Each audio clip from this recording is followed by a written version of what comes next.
Hey everybody, welcome to Mental Health and Type 1 Diabetes, what you need to know to set your PWD up for success. And PWD stands for person with diabetes. That's going to be sprinkled here and there throughout the presentation. So hello, I'm Cassady Kintner. I'm a marriage and family therapist and a medical family therapist. So I have a private practice in Seattle where I specialize in working with people who are living with chronic medical conditions like type 1 diabetes, which I've had myself for just about 25 years. Woohoo! All right, so who this thing is for. If you are in a relationship where you offer any kind of support to a person with diabetes, whether you are currently doing all or most of the work, or you are trying to transition some of these responsibilities over, maybe you're doing a little bit, they're doing a little bit, or you're there to help as needed and you'd like to be more effective and perhaps a little bit less stressed, you are in the right place. So sit back and relax and let's enjoy the show here. We'll start with a game of Have You Ever. You can go ahead and raise your hand if you want. It might be a nice way to interact with the presentation. I don't know. Have you ever felt like you cared more about your PWD's T1D than they do? Have you ever felt like your person with diabetes doesn't do enough to manage their diabetes? Maybe it kind of feels like they don't really care that much. Have you ever gotten less than the optimal amount of sleep that most humans require to function for fear that your loved one will go low? Or perhaps a CGM alarm continues to go off, and for some reason, you are the only one who can hear it.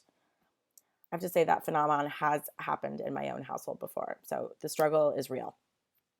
Um, have you ever felt frustrated by the lack of understanding and support from friends and family members? So a lot of times when I'm working with families, they'll come in after maybe 6 months or a year, and people will say to them, okay, so you've had it for a little while now. You've got it under control, right? Like, you got to figure it out. And that's just, right? That's not how this thing works at all. Life throws curveballs, diabetes throws curveballs. Oftentimes we can't hit them no matter how practiced we are. And there is no controlling this thing. We can influence it, but there can be just really bad days. Have you ever been frustrated that the more you try to help your PWD with their diabetes, the worse things seem to get between you?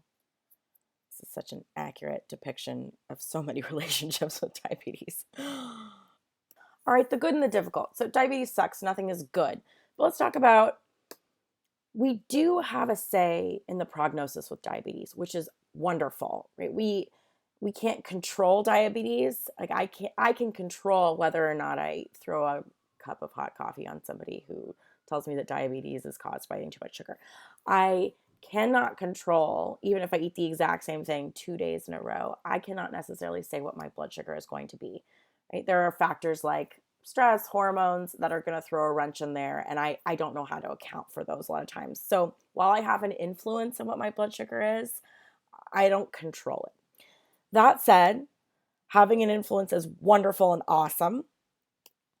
And at the same time, this leaves a lot of room for the shoulds. And especially if you are a caregiver who has a younger child with diabetes, or you are new to this game, you're recently diagnosed, there is a lot of room to blame yourself for what happened. Like I should have counted those carbs again. I shouldn't have let her eat that piece of cake. I should have checked his blood sugar again before he went to sleep, right? There are so many opportunities for you to have done something differently. And that can lead to immense guilt because you can second guess yourself until the cows come home. And that leads to a lot of distress and burnout in caregivers. It sucks. So that's a really big point that I would love for you to take away from this presentation, is that diabetes is hard on you too. When one person in a family gets diabetes, everyone gets it. Siblings are getting less attention. There could be some jealousy there.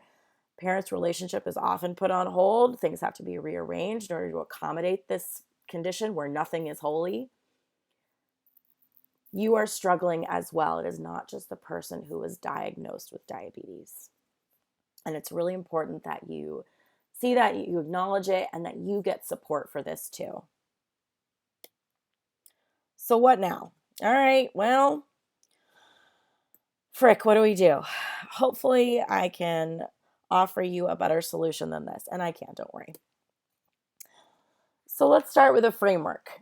This is supposed to be a frame, by the way. I am clearly not a graphic designer. Let's talk about a framework for how to deal with this, because the way that we view things matters, and it affects the way that we show up for people. So when we know what's happening, we can address the issue in an effective way because we can go through our bank of information. So, for example, let's say that you're walking down the street and you see this person who is sweaty and slurring their words and kind of rolling around.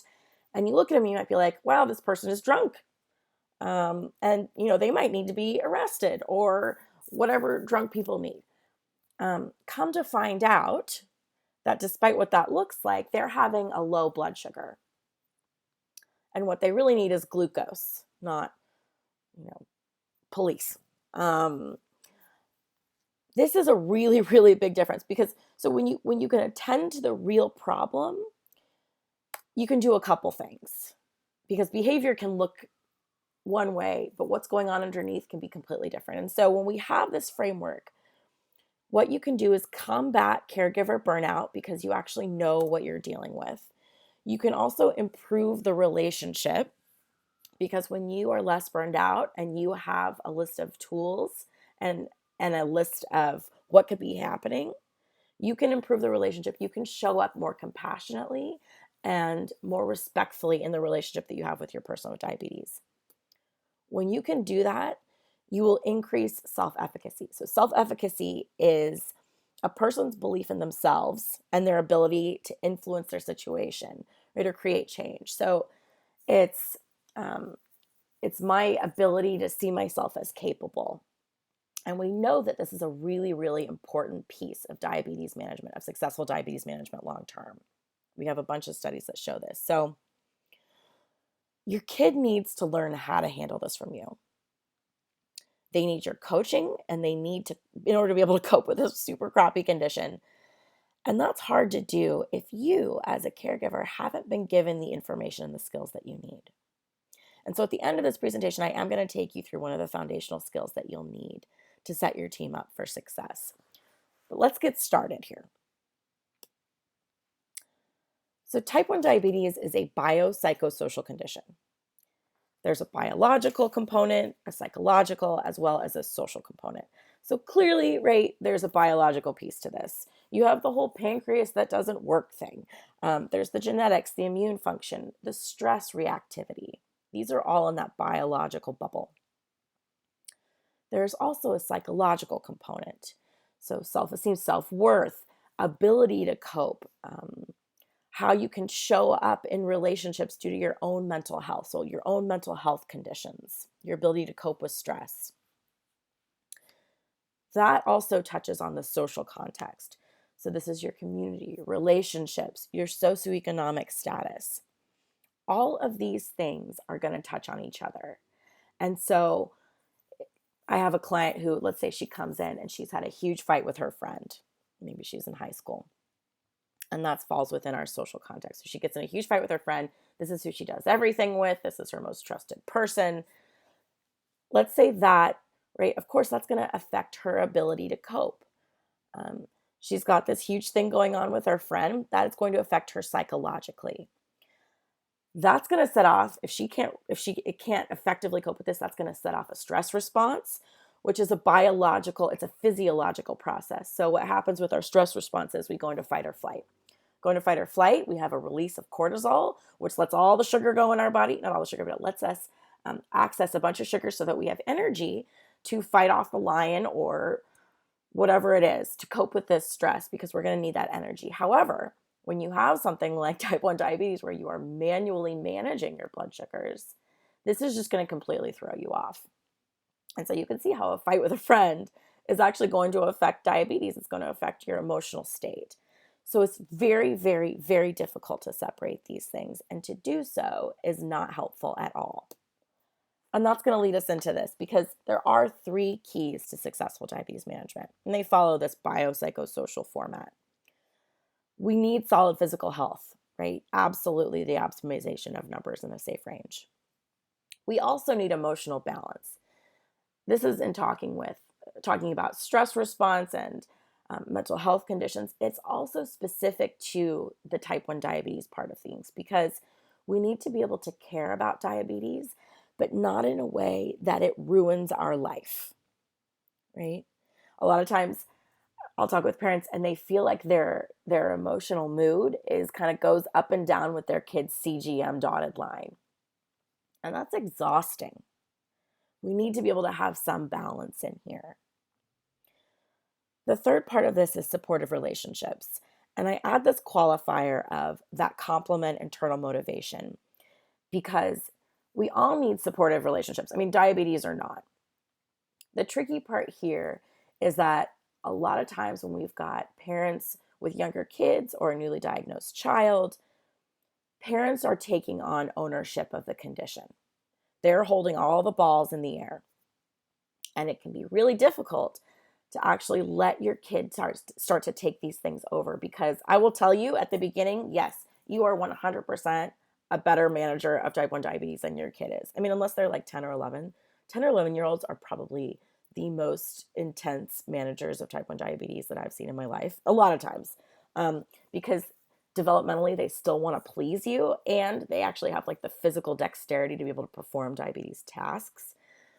But that's, I mean, a lot of times after that, you're hitting adolescence and there's a whole lot of other stuff that needs to happen here. So when we're talking about supportive relationships that complement internal motivation, you are not always going to be able to take the phone away if your kid does not check their blood sugar at lunchtime.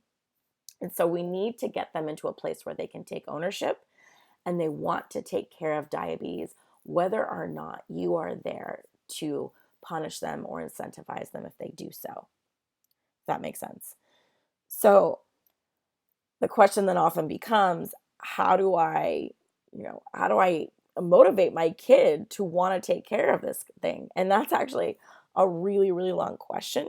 And I'm going to go over some pieces of it today, but I feel so passionately about this. I've actually created a 6-week workshop where we go over this because it is an intensive process, but it is such an important one. And the idea that we can sacrifice. I mean, I think we look at these 3 things, and a lot of times what we do is we'll sacrifice emotional balance and these relationships, the quality of our relationships, for the sake of these numbers, of this physical health. And that does not turn out well. That's what gets people into my office, because we don't exist in a lab, and life happens outside of our numbers and our diabetes, right? We have to attend to all 3 of these domains in order to be able to successfully manage this thing. So let's talk about the biological piece of this condition. Just curious, thinking about the ADA's goal of a less than a 7.5 A1C for kids between 13 and 17. What percentage of kids do you think are meeting this goal? 63, 56, 21, 17. Hike. If you said 17, go ahead, stand up, take a bow. People struggle with this thing. The average A1C for adolescents is a 9.3. We know that DKA is the most common in adolescents and young adults. We don't really see people kind of start to get internally motivated a lot of times around this condition until they are in their 30s. And what we know is that it is the minority of people, adults and kids alike, who are meeting these goals. I'm not saying this to make you feel depressed or scared. I'm telling you this so that you know that everyone struggles with this thing. I think it's very easy to go on Instagram or to talk to people and only hear about those perfect days, right? And that can feel really, really crappy. Everyone struggles here, and it is normal to do so. In terms of the psychological factors, I mean, it's not just adolescents, it's also adults with type 1 diabetes who are 2 to 3 times more likely to experience a kind of mental condition, a mental health condition, so depression, anxiety, particularly eating disorders. And we know that this has an adverse effect on things like metabolics and increased risks of going to the hospital. You can't separate these things out. Diabetes distress, so these are things that are specific to diabetes. Diabetes distress, which are These are those feelings that result from the unique emotional issues directly related to the burdens and worries of living with chronic medical conditions like diabetes. So, um, if I were to be worried about my pump going off in the middle of this presentation, right, that's a unique thing to life with type 1 diabetes. And we do know that at any given time, 42% of people are experiencing a clinically significant amount of distress. Some people don't necessarily distinguish between diabetes distress and diabetes burnout. I do, just for the sake of, I think it's helpful to think about burnout in terms of a response that happens to diabetes distress. Diabetes distress is incredibly treatable. You need a clinician who knows what they're doing, because a lot of times diabetes distress and anxiety and depression will have overlapping symptoms. Burnout is when people get so distressed that they just can't handle it anymore. And instead of being in that sadness and anger and fear, they go into a place of disengagement. I can assure you that no one who has type 1 diabetes is in denial. If you have someone who is in denial, they are not alive because they're not taking insulin. There is a backdrop of fear and anger and that sort of, we talked about that kind of beating yourself up in those shoulds. That is present in every single person that I have met who has type 1 diabetes. I think this is just a nice depiction of This is a good depiction, an accurate depiction of the thought process that a lot of people go through. And I'm sure you're familiar with this as a caregiver as well, but right, this is why people get exhausted. Like I said, there are some overlapping symptoms. And so when you are looking at distinguishing between these three things, it's helpful to know, one, that diabetes distress is the source of that is specific to life with diabetes. So depression and anxiety tend to be, one, a little bit more global. They kind of permeate every area of life and they don't necessarily have a specific source. Whereas diabetes distress, again, is a direct result of life with diabetes. There's also the degree. So a lot of times what will happen with people who have diabetes distress is that it's what we call subclinical. People may not meet the diagnostic criteria for depression or anxiety, but they'll still have a really intense degree of something like fatigue or irritability, even if they may not hit 5 of the 9 criteria that you need to have to qualify for depression. So when we look at diabetes distress, we'll see a high degree of certain things, and we know that that thing is coming from life with diabetes. And we know that all of these things are going to negatively affect health outcomes. All of the research tells us this. So let's take a look at some of these challenging behaviors. If you think about your loved one or somebody that you work with who has type 1 diabetes, I'm guessing that you have probably seen some, if not all, of these very challenging behaviors.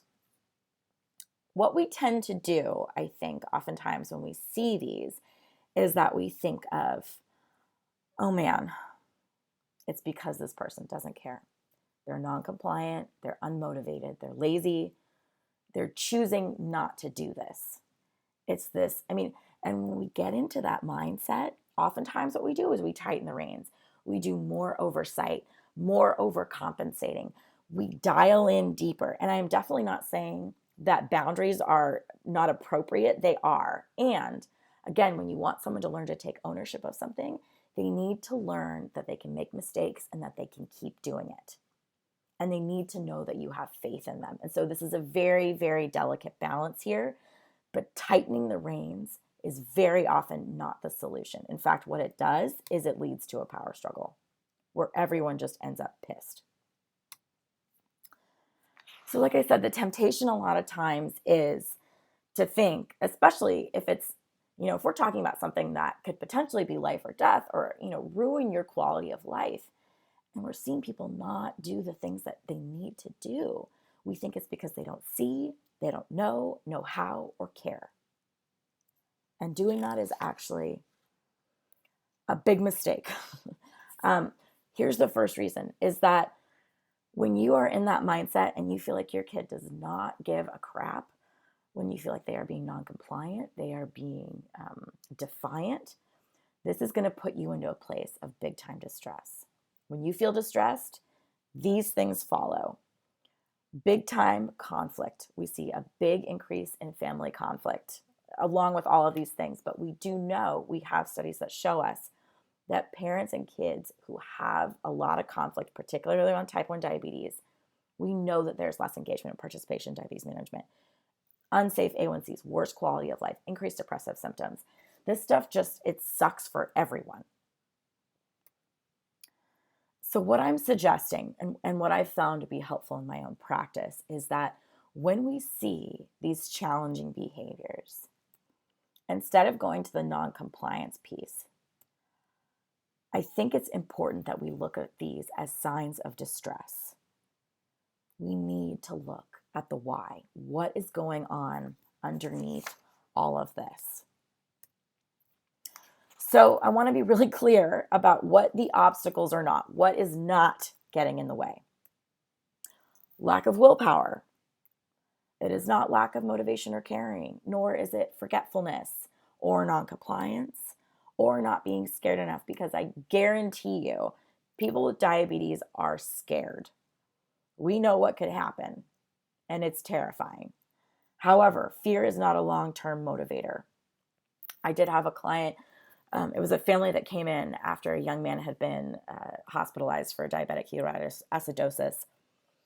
And they said, you know what, it was so great because when he was in the hospital, he was terrified and he was sad and scared. And he's like, oh my gosh, I'll change my ways. And then 3 days later, he was back to the same stuff. He wasn't really taking insulin or checking his blood sugar or whatever. It was like it hadn't even happened. And I promise you that's not because this kid was scared enough. I promise you this is because being in fear that long is not sustainable.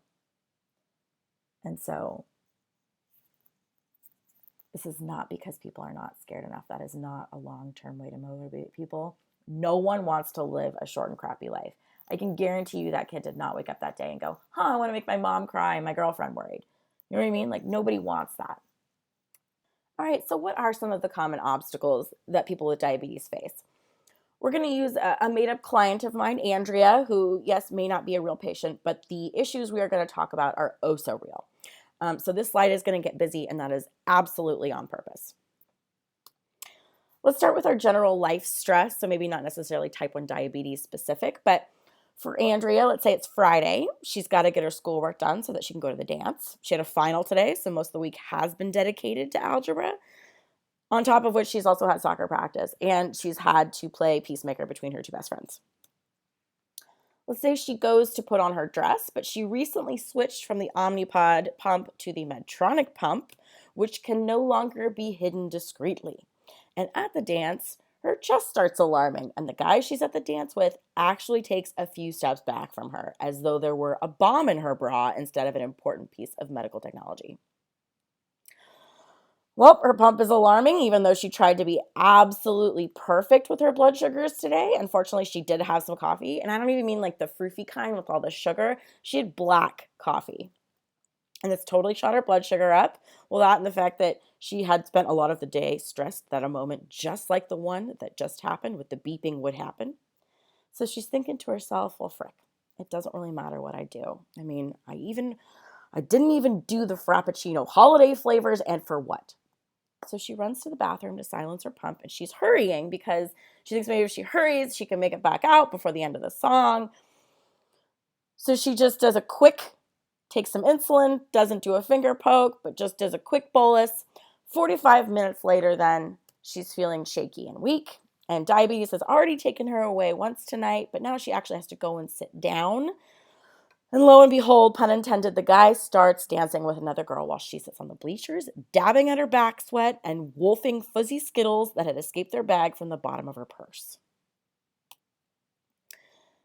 Let's say she then gets home and her parents ask her not how the dance was, but if she was bolusing without checking again. And she says no because she nearly needs to go upstairs and cry in private, because if she says yes, she knows that she's in for a lecture.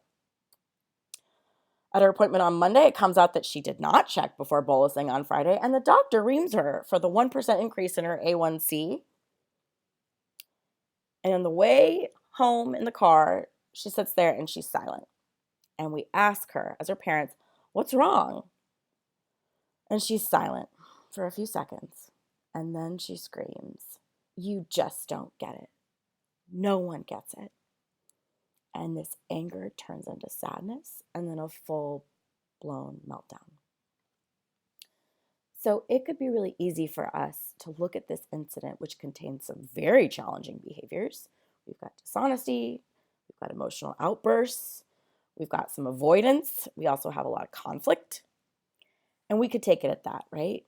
We caught her being dishonest about her blood sugars, and the doctor gave her the talking to that she deserved for neglecting her diabetes, and at least that's what the story could be like on the surface. But if we do that, if we think of it that way, we are missing a whole slew of stuff that no amount of diabetes education or punishment is going to help. And sometimes I think parents will see this stuff as just a list of excuses. A lot of times in my practice, I will ask those parents to quote unquote have diabetes for a week or two, where they're asked to check their blood sugar, they're asked to inject saline, calculate their carbs, keep a record.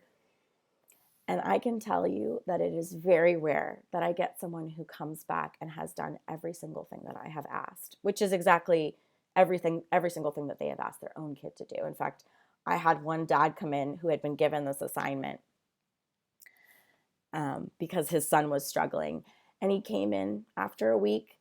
He had stopped after 2 days. He had gotten a promotion at work. He got swept up in that. And his son looked at him, literally with tears in his eyes, and he said, "Why do you get to stop? I never get to. It doesn't matter what happens to me." And that was really, really powerful. This is life. This is what happens. This is part of diabetes. It's not just the numbers. So a lot of times when we see a loved one struggling, whether it's, we get angry and frustrated at some of those challenging behaviors that we talked about, or we actually see them in their vulnerability of feeling sad or hopeless. What do we want to do as caregivers? A lot of times we want to fix it. We want to fix it. Oh my gosh, we need to frickin' fix it. Or, right, like if it's one of those more frustrating things, we want to fix it. We don't want you to be in this pain. And let me tell you, I'm going to take you through what doesn't work here next.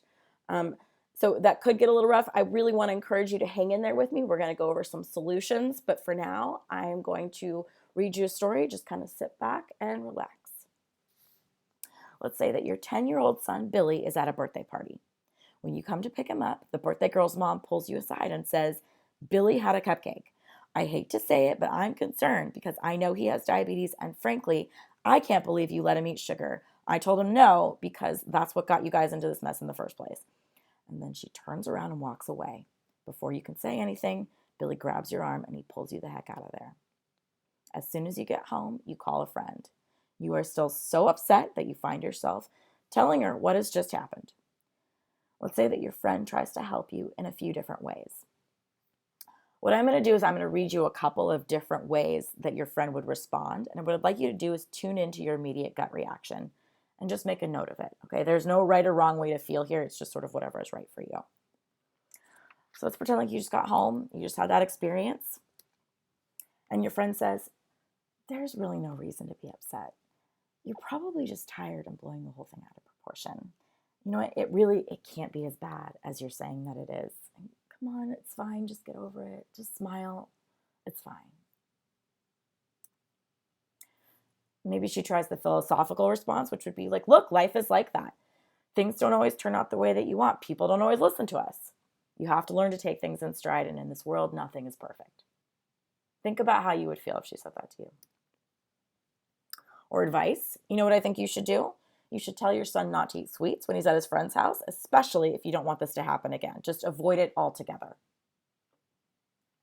How would you feel?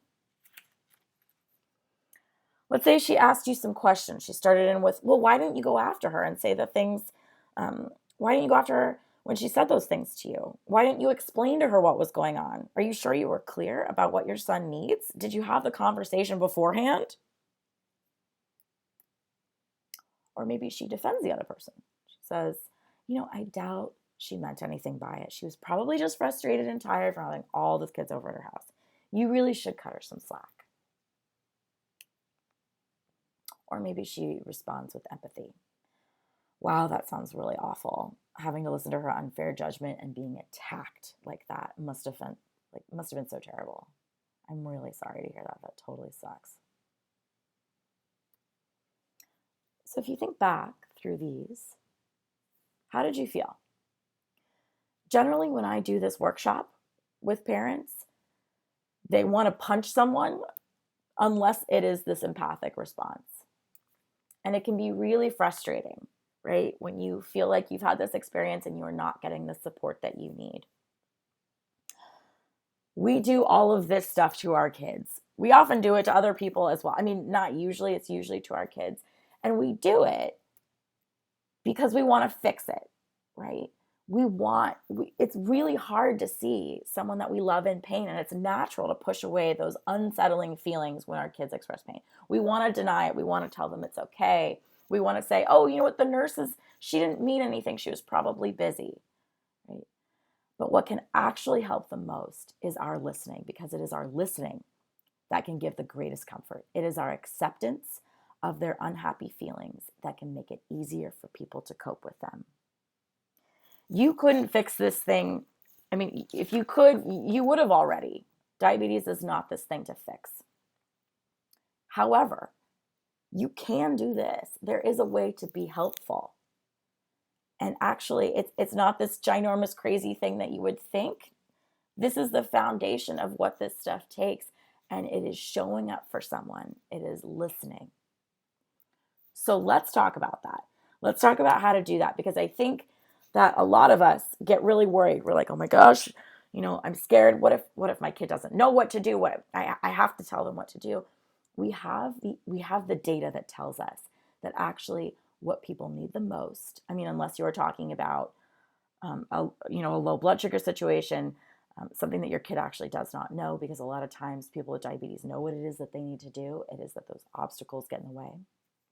Most of the time, what helps the most is knowing that there is someone who will help us figure out what to do rather than telling us what to do. And that ties into that self-efficacy piece again, because in order for me to start to believe in myself, I need to be able to come up with my own answers, right? So let's talk about this empathic, non-judgmental listening piece. We have several key components here. The first one is air. You need to breathe. If you are super pissed or angry or whatever that is, you're not calm, you need to take a breath and calm down. Very, very difficult to do, I know. And it is a key component of this non-judgmental empathic listening thing. The second piece is full attention.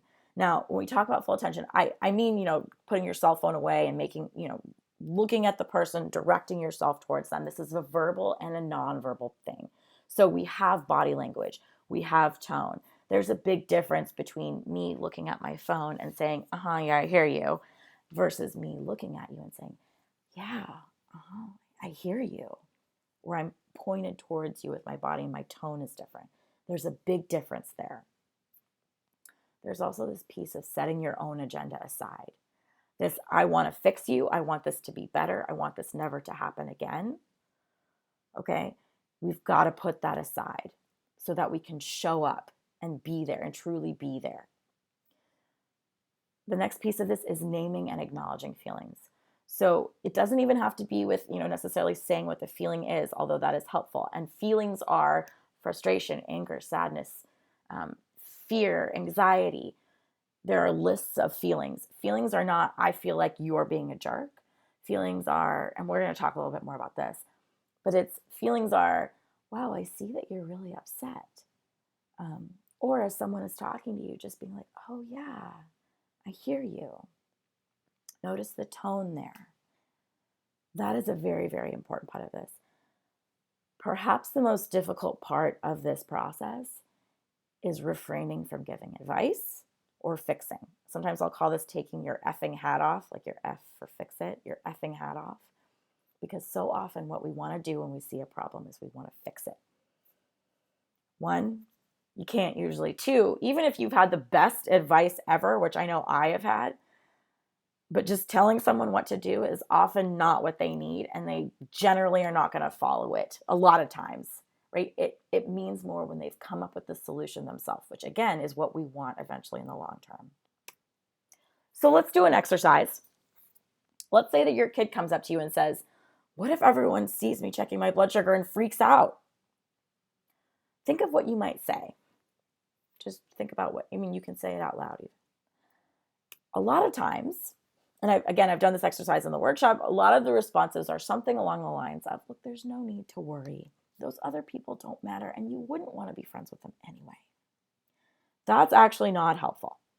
In fact, probably what your kid is going to do is come back at you and try to defend their opinion.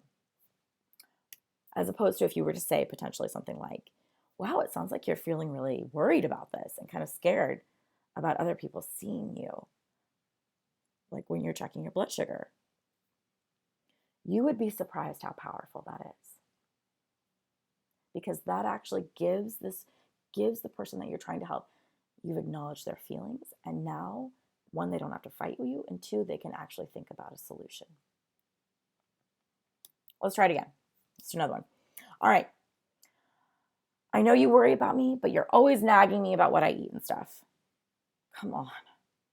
What might you be tempted to say here? Because I'm guessing this scenario has never happened to you. You might say something like, I wouldn't have to nag you if you would just do as I say and be more responsible. You bring this on yourself. What if we said something like, it sounds like you're feeling really irritated, misunderstood, and overwhelmed when I talk to you about your diabetes. Right? There's a big difference there. And I want to be really clear about something. Identifying and validating someone's feeling is not the same as agreeing or condoning it. But like I said, when you can identify this feeling, when you can get yourself on the same team as your kid, because a lot of times what happens is when a family will walk into my office, it is parents versus kid versus diabetes. When you can listen effectively, you can get on the same team as your kid, and then it is you and them versus diabetes, and that is a much more effective approach. Here's the other thing that's really important to think about. Your kid does have a lot to learn, and they do need to learn stuff. There is a lot for them to know. And in order to learn, your kid has to be willing to listen to you. You can scream and shout, and again, right, have the best advice in the entire world. That doesn't matter if your kid is not willing to hear what you are saying.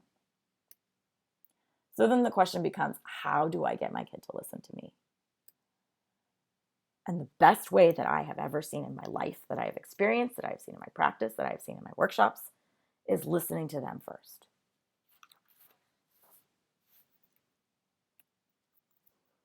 We have research that shows that this works, that families who communicate in this way, it's easier for them to follow their diabetes regimen and perform these tasks than families who do not communicate this way, who have to fight for how they feel. We all need 4 things. We all need to be seen, loved, respected, and supported. People will come into my office and say, well, I have diabetes. It doesn't matter. This is going to suck. It doesn't matter what I come in here and say. I'm going to have diabetes no matter what. When you feel seen, loved, respected, and supported, it makes it easier for you to do what you need to do. It just does, even if that thing completely sucks. There is a difference. Empathic, non-judgmental listening is key for a relationship. It's key to being an effective ally for the person that you love. So I had seen Joe Silvercheck, who is a wonderful presenter. He had talked about how we all need these 4 things, being seen, loved, respected, and supported, and it really stuck with me. So I wanted to be sure to mention it. Also, the exercise that we had done about empathic listening, where I told you the story, that exercise was based on an exercise that Faber and Maislish do in their book, How to Talk So Kids Will Listen and Listen So Kids Will Talk, which is an excellent book. It's a great resource. All right, so let's wrap it all up with a visual. Type 1 diabetes is a biopsychosocial condition, and as powerless as you can sometimes feel, you do have the opportunity to provide a tremendous amount of support and to make a big impact on this thing.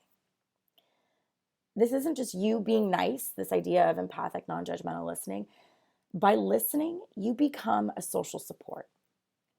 And when you do this, you are tending to this often really intense psychological distress and this loneliness that can come with living with this infuriating medical condition. You can make a big impact. So I'd like to say thank you so much for taking the time to listen and for all that you do to support the person in your life who has type 1 diabetes. I've mentioned the workshop a couple times throughout here. I am in the process of creating an online course. So if you are interested in something like that, feel free to go to my website. You can get on an email list to receive notifications. So in the meantime, again, thanks so much for showing up and take care.